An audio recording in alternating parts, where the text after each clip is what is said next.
നിയമസഭാ തെരഞ്ഞെടുപ്പിനുള്ള സ്ഥാനാർത്ഥികളുടെ പത്രികാ സമർപ്പണത്തിന് ഒരു പ്രവൃത്തി ദിനം മാത്രം അവശേഷിക്കെ കാര്യങ്ങൾ വേഗത്തിലാക്കുകയാണ് മുന്നണികൾ.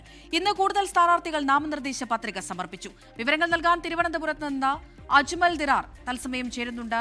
അജ്മൽ ദിറാർ, ഇനിയിപ്പോൾ നാളെ അവധിയാണ്, മറ്റൊരു ദിവസം മറ്റന്നാൾ ഒരു പ്രവൃത്തി ദിവസം മാത്രമാണ് ബാക്കിയുള്ളത്.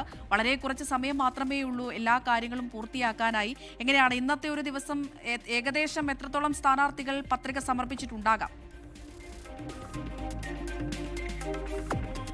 അമൃത, ഈ കേന്ദ്ര തെരഞ്ഞെടുപ്പ് കമ്മീഷൻ പ്രഖ്യാപിച്ചതിന് പിന്നാലെ ഉയർന്നു വന്ന ഏറ്റവും പ്രധാനപ്പെട്ട രണ്ട് വിമർശനങ്ങളെന്ന് പറയുന്നത്, ഒന്ന് ഈ വോട്ടെടുപ്പും അതോടൊപ്പം തന്നെ തീയതി പ്രഖ്യാപനവും തമ്മിലുള്ള ദിവസങ്ങൾ തമ്മിൽ വളരെ അകലം കുറവാണ്, സ്ഥാനാർത്ഥികൾക്ക് പ്രചാരണത്തിനായി ആവശ്യമായ സമയം കിട്ടില്ല എന്നുള്ളതായിരുന്നു. രണ്ടാമത്തെ ഏറ്റവും പ്രധാനപ്പെട്ട വിമർശനം എന്ന് പറയുന്നത്, ഈ തെരഞ്ഞെടുപ്പ് പ്രഖ്യാപിച്ച ദിവസം മുതൽ അതിൻ്റെ പത്രിക സമർപ്പണത്തിന് വരെയുള്ള ദിവസങ്ങൾക്കിടയിൽ വിശേഷാൽ ദിവസങ്ങൾ, പൊതു അവധികൾ ഒക്കെ മാറ്റിവെച്ചാൽ കേവലം 9-10 ദിവസം മാത്രമാണ് സ്ഥാനാർത്ഥികൾക്ക് അവരുടെ ഈ നാമനിർദ്ദേശ പത്രിക സമർപ്പണത്തിനായിട്ടുള്ള അവസരം കിട്ടുക എന്നുള്ളതായിരുന്നു.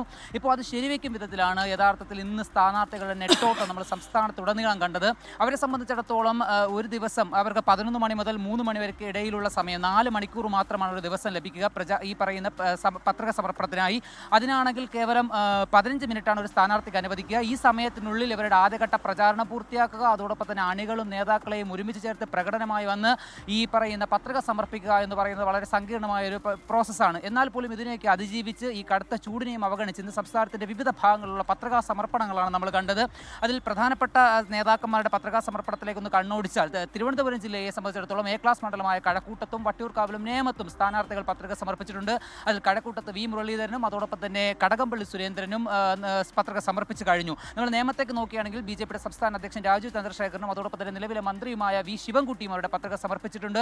വട്ടിയൂർക്കാവിൽ ആ ശ്രീലേഖയും അതോടൊപ്പം തന്നെ വി കെ പ്രശാന്തും അതോടൊപ്പം തന്നെ കെ മുരളീധരനും അവരുടെ പത്രിക സമർപ്പിച്ചു കഴിഞ്ഞു. ഇനി നമ്മൾ പത്തനംതിട്ടയിലേക്ക് നോക്കുകയാണെങ്കിൽ കോന്നിയിൽ ജനീഷ് കുമാറും റാന്നിയിൽ പ്രമോദ് നാരായണനും അവരുടെ പത്രിക സമർപ്പിച്ചിട്ടുണ്ട്. കോട്ടയത്തേക്ക് നോക്കുകയാണെങ്കിൽ മാണി സി കാപ്പനും, പുതുപ്പള്ളിയിൽ പാലയിൽ മാണി സി കാപ്പനും അതോടൊപ്പം തന്നെ പുതുപ്പള്ളിയിൽ ചാണ്ടി ഉമ്മനും അവരുടെ പത്രികകൾ സമർപ്പിച്ചിട്ടുണ്ട്. പൂനാറിൽ പി സി ജോർജും സെബാസ്റ്റ്യൻ കുളത്തുങ്കലും അവരുടെ പത്രികകൾ സമർപ്പിച്ചിട്ടുണ്ട്. എറണാകുളത്ത് കളമശ്ശേരിയിലാണെങ്കിൽ LDF സ്ഥാനാർത്ഥി പി രാജീവ് അദ്ദേഹത്തിന്റെ പത്രിക സമർപ്പിച്ചിട്ടുണ്ട്. കോഴിക്കോടാണെങ്കിൽ ബേപ്പൂർ മണ്ഡലത്തിൽ LDF സ്ഥാനാർത്ഥി പി എ മുഹമ്മദ് റിയാസ് അദ്ദേഹത്തിന്റെ പത്രിക സമർപ്പിച്ചിട്ടുണ്ട്. അതേപോലെ തന്നെ കെ ശൈലജ പേരാവൂരിലും LDF സ്ഥാനാർത്ഥി TP രാമകൃഷ്ണൻ അടക്കമുള്ള നേതാക്കളൊക്കെ അവരുടെ പത്രിക സമർപ്പണം പൂർത്തിയാക്കിയിട്ടുണ്ടെങ്കിലും ഇനി അവരുടെ മുമ്പിലുള്ളത് നാളെ ഞായറാഴ്ചയാണ്, അത് പൊതുവധി ദിവസമാണ്. കേവലം തിങ്കളാഴ്ചയിലെ 11 മണി മുതൽ 4 മണി വരെയുള്ള കേവലം 3 മണിക്കൂർ സമയമാണുള്ളത്. അതിനുള്ളിൽ പത്രിക സമർപ്പണം എന്ന് പറയുന്നത് സങ്കീർണമായ ഒരു പ്രോസസ്സാണ് അമൃത. അതെ, വളരെ സങ്കീർണമായ കാര്യങ്ങളിലേക്ക് തന്നെയാണ് കടക്കുന്നത്. കാരണം ഇനിയിപ്പോൾ ഒരു ദിവസം മാത്രമാണ് ബാക്കിയുള്ളത്. രാവിലെ 11 മണി മുതൽ വൈകിട്ട് 4 മണി വരെ. അങ്ങനെ നോക്കുകയാണെങ്കിൽ ഒരു സ്ഥാനാർത്ഥിക്ക് 15 മിനിറ്റിൽ കുറവ് സമയം മാത്രമേ നൽകാൻ കഴിയൂ എന്നൊക്കെ പറയുന്നുണ്ട്. കണ്ടറിയേണ്ടിയിരിക്കുന്നു എന്തായിരിക്കും മറ്റന്നാളത്തെ അവസ്ഥ എന്നുള്ള കാര്യം. ലോകത്തെവിടെയായാലും ഏത് സമയത്തും 24 വാർത്തകളും ഓഗ്മെന്റഡ് റിയാലിറ്റി പാക്കേജുകളും എക്സ്പ്ലെയിനറുകളും വിശദമായി കാണാൻ ഞങ്ങളുടെ യൂട്യൂബ് ചാനൽ നിങ്ങൾക്ക് സബ്സ്ക്രൈബ് ചെയ്യാം.